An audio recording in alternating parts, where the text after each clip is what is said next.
Hello everyone, कैसे हैं आप लोग। उम्मीद करते हैं आप लोग स्वस्थ होंगे, मस्त होंगे।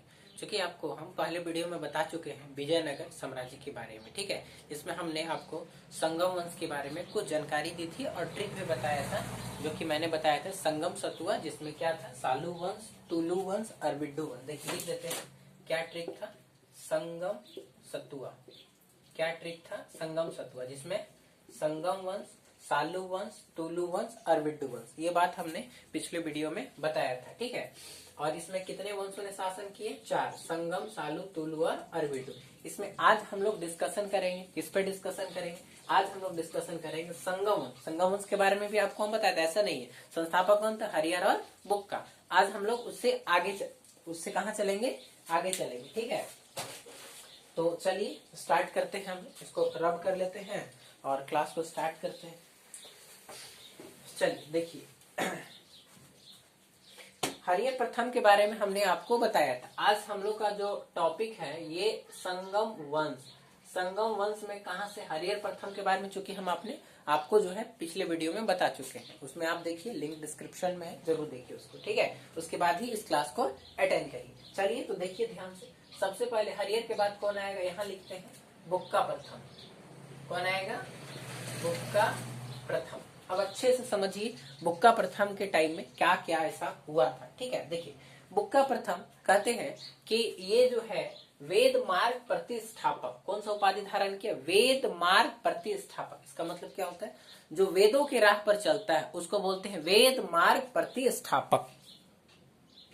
जो वेदों के राह पर चलता है उसको क्या बोलते हैं, वेद मार्ग प्रतिष्ठापक।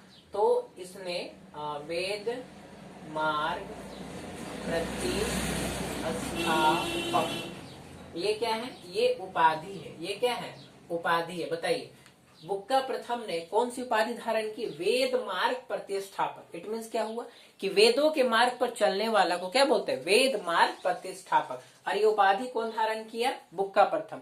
कंडीशन ठीक ठाक था, चल रहा था, लेकिन क्या हुआ कि यहाँ पर जो है बहमनी वालों के साथ युद्ध हो गया। बहमनी वालों के साथ क्या हो गया, युद्ध हो गया। बहमनी क्या है, आपको हम पहले इन्फॉर्मेशन दे चुके हैं कि जो विजयनगर साम्राज्य, उसका युद्ध हमेशा होते रहता था, किसके साथ, बहमनी साम्राज्य के साथ। विजयनगर कर्नाटका में है और बहमनी साम्राज्य जो है, जो कि महाराष्ट्र में। अब मैप के थ्रू देखिए, समझ में आ जाएगा तुरंत। देखिए अच्छे से, एक मिनट बना लेते हैं मैप। देखिए ये है आपका बहमनी, ठीक है, और ये है आपका क्या, यहीं पर है आपका सॉरी, ये है विजयनगर और ये है बहमनी। और देखिए ये विजयनगर और ये क्या है, बहमनी। यहाँ पर एक जगह है जिसको बोलते हैं रायचूर द्वाब। पिछले वीडियो में भी हमने बताया था, एक बार फिर से देख लीजिए, रायचूर द्वाब। ये रायचूर द्वाब क्या है, ये है दो नदियों के बीच की उपजाऊ भूमि। और यहाँ पर दो नदी कौन सा है, तो याद रखिएगा, यहाँ लिख देते हैं। यहाँ पर नदी है तुंगभद्रा नदी। कौन सा नदी है जी, तुंगभद्रा एवं कृष्णा नदी। तुंगभद्रा एवं कृष्णा नदी, ठीक है। तो ये जो रायचूर दोआब है, ये बहुत ज्यादा उपजाऊ भूमि है, जिसकी वजह से यहाँ पर क्या हो गया, युद्ध हो गया। छोटे सा भूमि है, छोटा सा टुकड़ा है विजयनगर और बहमनी के बीच में, इसके वजह से क्या हो गया, लड़ाई हो गया। तो जब लड़ाई हुआ तो इस टाइम देखिए शासक कौन था, देखिए बहमनी। बहमनी के तरफ से जो शासक था, बहमन शासक था, बहमनी के तरफ से जो शासक था उसका नाम था मोहम्मद प्रथम। क्या नाम था, मोहम्मद प्रथम, ठीक है। और उसके बाद विजयनगर की तरफ से कौन था, आप लोग बताइए, सिंपल है, कौन होगा जी, बुक्का प्रथम। लिख दे, चलिए देखिए लिख देते हैं। देखिए यहाँ पर मोहम्मद प्रथम, मोहम्मद प्रथम। और किसके किसके बीच में युद्ध हुआ, मोहम्मद प्रथम और बुक्का प्रथम युद्ध हुआ। और इस युद्ध में जो है मोहम्मद प्रथम जीत गया। टिक मार दिया, आप समझ जाइए कि वो क्या हो गया, जीत गया। तो यहाँ पर जो है युद्ध हुआ और इस युद्ध में कौन जीत गया, इस युद्ध में मोहम्मद प्रथम जीत गया और बुक्का प्रथम क्या हो गया, हार गया, ठीक है। कहते हैं कि ये युद्ध बहुत ही लंबा चला, क्योंकि आपको बता दें विजयनगर साम्राज्य का जो सबसे प्रतापी राजा था, जो कि तुलु वंश का था, उसका नाम था कृष्णदेव राय। क्या नाम था, कृष्णदेव राय। कहते हैं कि जब बाबर भारत पर आक्रमण किया 1526 में, तो कहते हैं कि बाबर की अपनी पुस्तक तुजुक ए बाबरी, जो कि उसकी आत्मकथा है, और उसमें वो बोलता है कि जब मैं भारत पर आक्रमण किया तो उस टाइम दक्षिण भारत में सबसे जो ताकतवर शासक था वो था कृष्णदेव राय। लेकिन आपको पहले पता है कृष्णदेव राय जो है वो दक्षिण भारत में शासन कर रहे थे, और बाबर कहाँ आक्रमण किया, दिल्ली उत्तर भारत में किया था। समझ रहे हैं, नहीं समझ रहे हैं, समझ रहे, देखिए बढ़ते हैं आगे। तो यहाँ पर युद्ध हुआ और मोहम्मद प्रथम क्या हो गया, जीत गया। इस युद्ध में मोहम्मद प्रथम क्या हो गया, जीत गया, ठीक है। और जीतने के बाद जो है, जब जीता उसके बाद फिर क्या हुआ, जीत गया, और उसके बाद मोहम्मद प्रथम जीत गया, फिर बुक्का प्रथम हार गया। इसके बाद बुक्का प्रथम के बाद जो अगला शासक आया, अगला जो शासक आया उसका नाम क्या था, तो उसका नाम था देवराय प्रथम। क्या नाम था जी, देवराय प्रथम। क्या नाम था, देवराय प्रथम। याद होगा आप लोग को, देखिए हम आपको पिछले वीडियो में ही बताए, बार बार वीडियो कर रहे हैं, अच्छे समझ लीजिए, देखिए ध्यान से। देखिए पहले आया हरिहर प्रथम, फिर आया बुक्का, और भी है हरिहर प्रथम, हरिहर द्वितीय, ऐसे भी है, बट इतिहास में उन्हीं का नाम होता है जो प्रमुख होते हैं, ठीक है। इतिहास में सबको जगह नहीं मिलता है, ठीक है ना, तो ध्यान दीजिए। देवराय प्रथम, देवराय प्रथम, पहले कौन है, हरिहर, बुक्का, फिर देवराय प्रथम, देवराय द्वितीय, और उसके बाद फिर कौन आएगा, इसके बाद बताइए आप लोग, इसके बाद आएगा मल्लिकार्जुन, फिर आएगा विरूपाक्ष, मल्लिकार्जुन फिर विरूपाक्ष, फिर आपका संगम वंश कंप्लीट हो जाएगा। देखते हैं, चलिए देवराय प्रथम का बात करते हैं। देखिए इसके टाइम में क्या हुआ कि इन्होंने, देवराय जो है ये तुर्क धनुधर को शामिल करना स्टार्ट किया। किसको स्टार्ट किया जी, तुर्क धनुधर, तुर्क के थे, तुर्क धनुधर, धनुधर, तुर्क धनुधरों को शामिल करना शुरू किया। कौन किया, देवराय प्रथम। जब ये तुर्क धनुधरों को शामिल करना शुरू किया तो इसकी जो सेना थी वो बहुत ही तगड़ी हो गई। इसकी सेना क्या हो गई, बहुत ही तगड़ी हो गई, ठीक है। तो तुर्क धनुधरों को क्या किया, शामिल किया, तुर्क धनुधरों को शामिल किया, और इसकी सेना बहुत ही क्या हो गई, मजबूत हो गई। सेना क्या हो गई, मजबूत हो गई। ये क्या किया कि तुंगभद्रा नदी पर, कौन सी नदी, तुंगभद्रा नदी पर बांध बनवाया। लिख देते हैं, तुंगभद्रा, तुंगभद्रा नदी पर बांध बनवाया, तुंगभद्रा नदी पर बांध बनवाया, ठीक है। कौन बनवाया जी, तुंगभद्रा नदी पर बांध कौन बनवाया, देवराय प्रथम। तुंगभद्रा नदी पर बांध किसने बनवाया, देवराय प्रथम। कौन बनवाया, देवराय प्रथम। दिख रहा है आप लोग को, क्लियर है यहाँ तक कंसेप्ट, दिक्कत है। देखिए इन्होंने क्या किया कि तुर्क धनुधरों को शामिल किया, जिसके वजह से सेना क्या हो गई, मजबूत हो गई। इसके बाद जो है तुंगभद्रा नदी पर क्या करवा दिया, बांध बनवा दिया, ठीक है। और इसके टाइम में एक शासक आया, जिस शासक नहीं बोल सकते, विदेशी यात्री, जिसका नाम था निकोली कोंटी। कहाँ का था, इटली का यात्री था। लिख देते हैं, निकोली कोंटी। कौन आया, निकोली, निकोली कोंटी, निकोली कोंटी। ये कहाँ का था, ये आपका इटली का था। कहाँ का था जी, इटली का था। निकोली कोंटी कहाँ का था, विदेशी यात्री था, कहाँ का था, इटली का था। इन्होंने जो है जब यहाँ पर आया भारत में, तो इन्होंने एक पुस्तक की रचना की, बहुत इंपॉर्टेंट होता है बुक, बुक का नाम ध्यान सुनिए। बुक का नाम था मतलाए साहिन। कौन सी पुस्तक की रचना की, निकोली कोंटी ने एक पुस्तक की रचना की। पुस्तक का क्या नाम था, मतलाए साहिन। लिख देते हैं, मतला, मतला ए साहिल। बुक का क्या नाम था, मतलाए साहिल। याद रहेगा आप लोग को, बुक का क्या नाम था, मतलाए साहिल, मतलाए साहिल। देखिए अब जगह नहीं है, आप लोग स्क्रीनशॉट ले लीजिए। अब इसको हम रब करते हैं, लीजिए स्क्रीनशॉट, ले लिए होंगे। अब इसको रब कर लेते हैं ना, इसको थोड़ा रिवाइज करिए। देवराय प्रथम ने तुर्क धनुधरों को शामिल किया, जिसकी वजह से सेना मजबूत हो गया। तुंगभद्रा नदी पर बांध बनाया, और इसके दरबार में एक इटली का यात्री है जिसका नाम था निकोली कोंटी, और इन्होंने एक पुस्तक की रचना की। पुस्तक कौन सा था, मतलाए साहिन। बुक का नाम बोलिए, मतलाए साहिन। रब कर लेते हैं।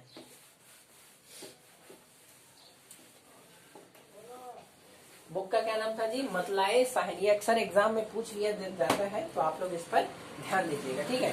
इसके टाइम में क्या हो गया, युद्ध हो गया। इसके टाइम में युद्ध हो गया, क्या कैसे, देखिए अभी आपको बताएं कि बार बार युद्ध जो है बहमनी जो विजयनगर साम्राज्य है उसका युद्ध किसके साथ हो रहा है, बहमनी साम्राज्य के साथ हो रहा है, ठीक है। तो यहाँ पर जो है बहमनी, देखिए बहमनी, बहमनी जो साम्राज्य है, उस टाइम बहमनी साम्राज्य का जो शासक था, कौन था शासक जी, तो उस टाइम शासक था फिरोज शाह। कौन था, फिरोज शाह। बहमनी की तरफ से कौन था, फिरोज शाह। यहाँ लिख देते हैं फिरोज शाह, फिरोज शाह बहमन। क्या नाम था, फिरोज शाह बहमन। और किसके बीच में युद्ध हुआ, अभी आप लोग बताइए, यहीं पर तो है, देवराय प्रथम। कौन है जी, देवराय प्रथम, ठीक है।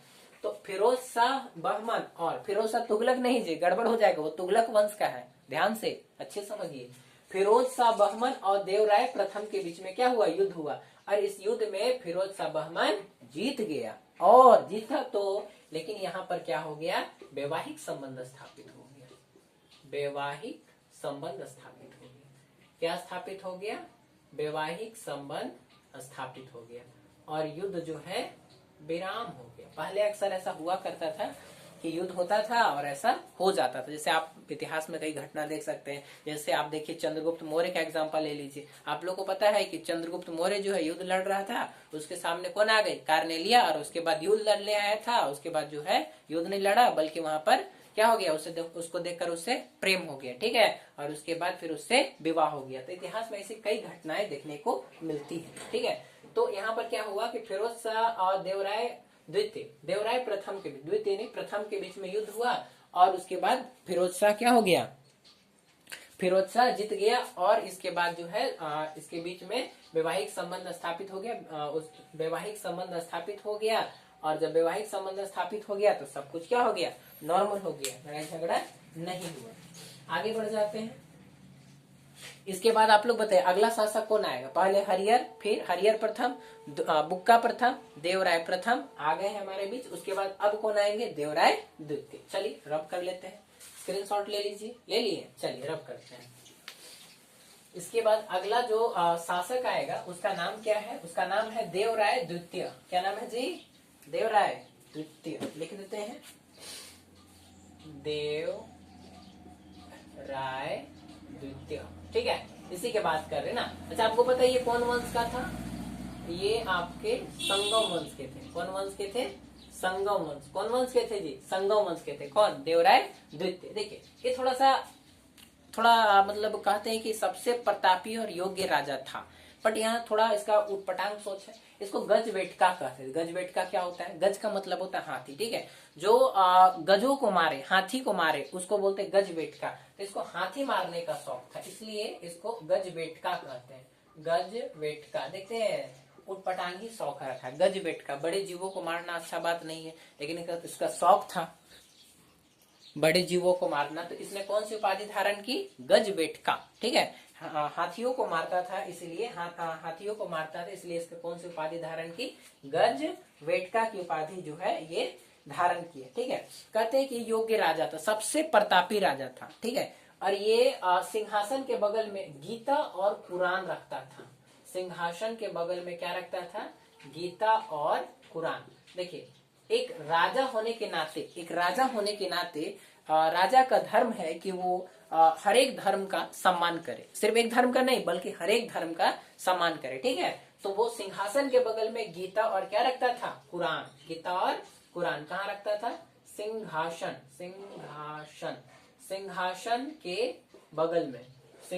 के बगल में क्या रखता था, गीता और कुरान। कौन रखता था जी, देवराय द्वितीय, ठीक है। देवराय द्वितीय रखता था। ये सबसे प्रतापी शासक था, जस्ट आपको बताएं, सबसे प्रतापी शासक कौन था बताइए, देवराय द्वितीय, ठीक है। ये सबसे प्रतापी शासक था।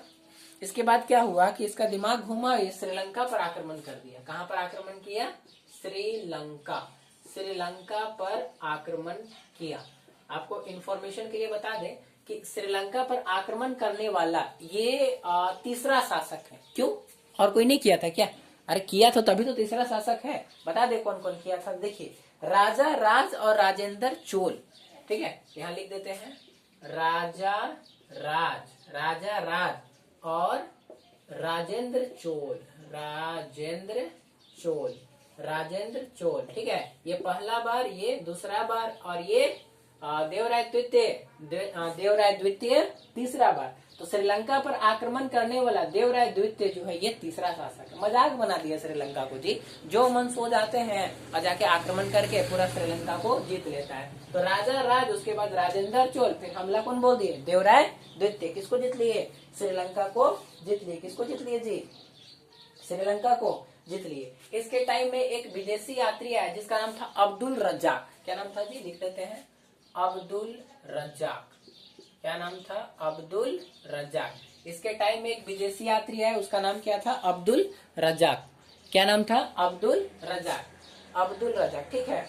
ये जो अब्दुल रज्जाक है इसने एक पुस्तक की रचना की। इसने एक क्या किया, पुस्तक की रचना की, ठीक है। अब ये कौन सा पुस्तक था आप लोग बता सकते हैं? बताइए आप लोग, कौन सी पुस्तक की रचना की? बताइए, कौन सी पुस्तक की रचना की?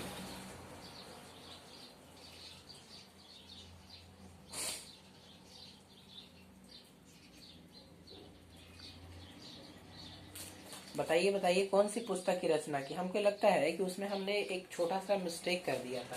मतलाए साहिन जो है ना, ये अब्दुल रज्जाक की पुस्तक है, उसको मैनेज कर लीजिएगा। जो अब्दुल रज्जाक की पुस्तक है, मतलाए मतला ए साहिन, मतलाए साहिन, ये किसकी पुस्तक है? अब्दुल रज्जाक की पुस्तक मतलाए साहिन।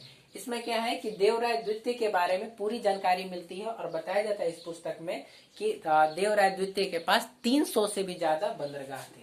क्या था जी? 300 से ज्यादा क्या थे? बंदरगाह। 300 से भी ज्यादा क्या थे? बंदरगाह। किसके पास थे बताइए? 300 से भी ज्यादा बंदरगाह किसके पास थे? तो देखिए, अब्दुल रज्जाक की पुस्तक मतलाए साहिल में बताया गया कि देवराय द्वितीय के पास 300 से भी ज्यादा क्या थे? बंदरगाह थे। 300 से भी ज्यादा क्या थे? बंदरगाह थे, ठीक है। और ये सबसे योग्य शासक था। अब देखिए, ये जो अब्दुल रज्जाक है, ये फारस का, कहाँ का था?